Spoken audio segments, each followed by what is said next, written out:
So welcome back to Storytime with me. We'll get going now. Chapter 2, Land of Opportunity. In Ecuador, from the Andes to the Pacific, the greater part of the non-inundated land is under cacao, from which, as all the world knows, 3/4 of the world's supply of chocolate and cocoa is manufactured. Indeed, it may be said that this plant is produced in Ecuador almost to the exclusion of anything else. On the western slopes of the Andes, however, grows a high-grade coffee, second only in importance to cacao. Sugarcane, too, is cultivated to a great extent on the same slopes, from which is made more aguardiente than sugar. That's rum. It was through the endless cacao plantations between Bodegas and La Delicia that Cordobés took me by private trails on muleback. He came to Bodegas ready supplied with the two best saddle mules in the country, reared on his family's ranches, which are considered to be the foremost in Ecuador. They were gaited animals, with a fast jog walk and a fine single foot, small and well proportioned, with tapering legs and small feet. They took to the water like ducks, and swam with us in the saddle. They crossed rivers on single slippery logs without turning a hair, and they jumped ditches and fallen trees which lay across the trail. Unlike a horse, they would have gone for a day on a straw hat and a saddle blanket if hard pressed for food. As saddle animals, they were even more comfortable to ride than horses, especially on a bad trail. In really rough country, the stamina of such beasts as these exceeds that of a horse many times. Indeed, when it is a question of more than 2 days' journey, the latter cannot be used at all unless a change of animal is possible. Moreover, the spirit of a mule is always inferior to that of a horse, which, for practical purposes, is an advantage, for while the mule will not go beyond its endurance, the horse will go till he drops and leaves his rider helpless. However, the outstanding feature of a mule is always stubbornness, however fine an animal he may be, and if he takes it into his head to stop, he will. And the only way to get him past the spot at which he has shied is to take a half hitch with your rope round his tender upper lip, pass the end of the rope round a tree a few yards ahead, walk back with the end of the rope behind the mule, and prod him with a stick. Every time he jumps, take up the slack. After one memorable night in a hotel in Bodegas, under conditions compared with which those in Panama smacked of heaven, our little cavalcade set out on a long journey for the Cordobés plantations. The Count, myself, and one muleteer were all there were. I had left my kit in Bodegas, except what I could carry on the saddle, having made arrangements for it to be forwarded to Riobamba by the main and only road from the coast to Quito. For the first 3 days, we passed through nothing but cacao. Anybody who has seen the olive-bearing districts of Andalusia in the south of Spain will need no description of what those endless rows of bushy-topped trees are like, stretching away like a giant's quilt as far as the eye can see. As in the case of the olives, nothing is planted between the rows, and no limbs spring from the first few feet of trunk. Their tops almost join in one great roof. But the fruit of the cacao grows in a curious way. The seed pods project straight from the trunk and the larger limbs instead of from the small branches. Each pod contains 80 to 100 seeds or beans, as they are known commercially. Their appearance is too well known to require description. At night, we would stop at some overseer's cottage. Everywhere, the name Cordobés gave us an easy entry, and I began to be somewhat impressed by our importance. In point of fact, the family did occupy a position of importance in the country. They owned large cattle and horse ranches, as well as 800 square miles of uncleared forest, suitable for the planting of any of the 3 principal crops of Ecuador. Many Indian villages were situated within the confines of their territory, from which they drew their supply of peones, Spanish for workmen. Their supply of peones for the plantations and ranches scattered throughout their property. Politically, as happens in all the republics of Latin America, their power rose and fell with the certainty of a thermometer in strict accordance with the changes of administration. When I arrived in the country, it happened that an administration favourable to their interests had just fallen, and until the necessary influence could be brought to bear once more, their power would be on the wane. I went into Ecuador on the invitation of my friend, the Count, expecting to find all sorts of commercial possibilities opened up by reason of the standing of his family and their intelligent grasp of the country's needs. When I first arrived, I was not disappointed.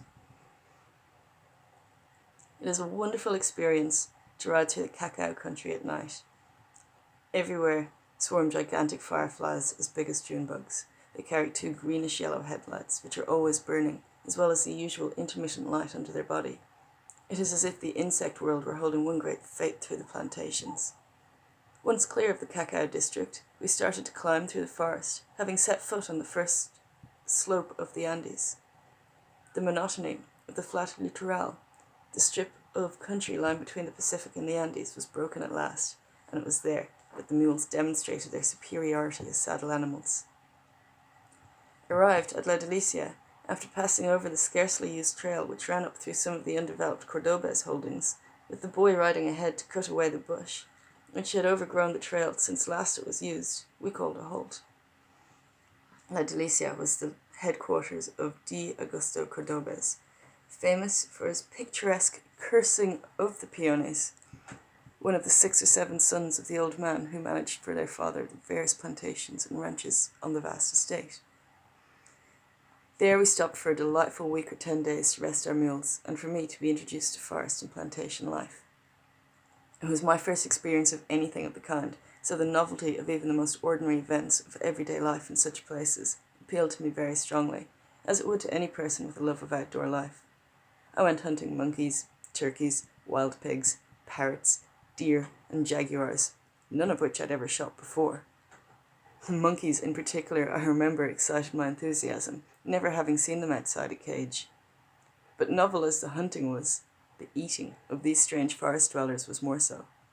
The impression my first taste of monkey made on me stands out clear in my memory. The gastronomical possibilities of a baboon probably occur to only a very few of the millions who gaze at him through iron bars. I was introduced, too, to the arts of tapping rubber trees, making rum and sugar, collecting platanos and yucca. Bananas and arrowroot are the staple foods in the hot country of Ecuador, and blazing forest trails. Generally, when out hunting, I was accompanied by an Indian, but when I started to go alone, I had to learn not to lose my way in the endless labyrinth of trees and plants. At first, I gave the natives a good laugh. In my anxiety not to lose myself, I did my best to open up a trail wide enough for a horse and cart, glancing back every now and again to see if the way home was clear. Many a time since that day have I appreciated to the full what those peones must have thought of me. I do not doubt they imagined I was starting to make a clearing of my own. All too quickly came the day when Domingo Cordobés announced that we must move on. Our destination was Riobamba, to reach which a long trail must be covered. So we set off on the much-used trail over which the mule trains pass every fortnight, with the rum for consumption in the interior. Rum plays such an important part in every Ecuadorian's life that it is worth a few words. It's made from fermented cane juice, its alcohol content being so great that it burns like methylated spirits. It tastes like a mixture of benzene and molasses. Life in Ecuador is one long string of fiestas, in which the principal part is played by this spirit, which truly deserves the name of firewater. For most Ecuadorians, a fiesta has no other significance than an excuse for drinking themselves into a blessed state of oblivion, in which the cares of the world trouble them not. From one fiesta to another they go, always in a state of semi-torpor when not actually unconscious. If it happens that, by some grave oversight, there is a week without a public fiesta according to the saints' calendar, a private one's arranged. The drink was worth, when I was there, $1.20 per 120 litres. Thus, for 1 cent, a man could attain to the ideal state for about 24 hours. Even the peones could afford that. The trail from La Delicia to Riobamba is reckoned first class. It is, as a matter of fact, composed on the level stretches of a sea and mud, while on the gradients it has 2 distinct halves, one for ascending and one for descending. The road is cut out of the natural clay, which is heavy and slippery, with the result that the ascending side is one large series of parallel miniature ditches, 20 inches apart, where the mules set their feet, running at right angles to the direction of the road itself, while the descending side is smooth, hard, and slippery, and serves as a slide down which the mules toboggan, enjoying the fun as much as the riders. There is no sport in the world, in my estimation, to equal coasting down the Equator on a mule. Many a time I have made trips down the mountains when later on I lived at 14,000 feet, just for the fun of covering in 5 or 6 hours what it takes 8 days to climb. When one reaches a spot where a slide begins, nothing in the world can persuade one's mule to keep to the corrugated side of the road and walk demurely down. It sticks out its ears, places its 4 feet carefully on the top of the slide, and away it goes. One ends up in the mud hole at the bottom, which acts as a receiving station, generally on top, but not always. The trains of mules coming down the Riobamba La Delicia trail with the empty rum bottles often get badly tangled up on the slides, as may be imagined. The arrieros, muleteers, literally gee-uppers in Spanish, try to avoid trouble by one of their numbers stationing himself at the bottom and helping each mule out of the morass before the next arrives. Altogether, it is a great sport. As the trail nears the timberline, it often leads along the face of a cliff, where it has been blasted out. At such places, there is a ledge about 20 inches wide, but the mules, being accustomed to pack bulky loads over the same trail, always walk on the very outside edge, often with a 1,000-foot drop a few inches away. Indeed, the rider's leg is suspended over the clouds. Cordobés and I, mounted on the same picked mules as brought us to Delicia from bodegas, covered the 80-odd miles between Don Augusto's house and Riobamba in 6 days, having passed through the Count's own plantation on the way. At Riobamba, the second town in Ecuador, with its 20,000 inhabitants, his father had his headquarters and was known as Papa Domingo, in order to distinguish him from his son, the Count. Here we pulled up. The Cordobés menage at Riobamba was composed, apart from the old man himself, of a daughter-in-law who kept house for him, and a number of servants and peones. The sons were scattered all over the estate, while his wife kept house, a very different kind of house to his, in Quito. He, in common with nearly all the inhabitants of his country who lived outside the capital, was far more at home in his rough-and-tumble farmhouse, where the hens walked about the living room and foraged for scraps among the refuse on the brick floor, than anywhere else. He and his sons, when they paid him a visit, lived after the fashion of the peasants of the west of Ireland, only rather worse. He had no use for soap, seldom changed his clothes, and always went to bed in his boots and his hat. If you took your hat off when you sat down to supper, you were cautioned to keep it on, as everyone else did, for fear of the draught. Most of those in whose veins runs Spanish blood live in mortal terror of a breath of fresh air. His house, a one-story, whitewashed, red-tiled affair, had, like most others in Riobamba, a patio and a corral, the former in the centre of the living rooms, the latter outside the back wall. The corral was used for sanitary purposes, no modern conveniences having been introduced into the country. Cooking was a simple operation. In the middle of the kitchen floor, a bonfire was built, round which the servants stood manipulating pots and pans, the smoke causing their noses to run.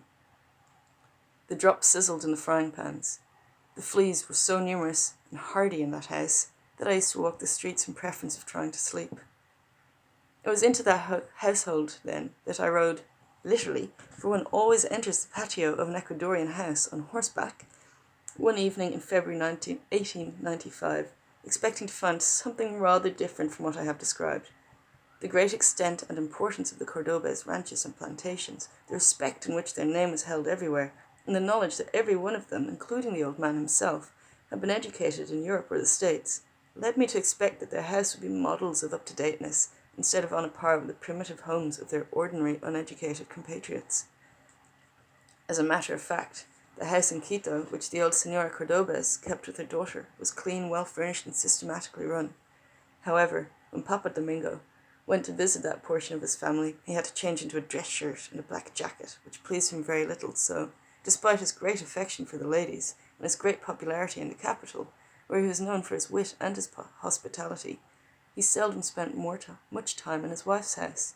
He was far more at home shouting "Cachi," salt and quechua, to his herds of cattle.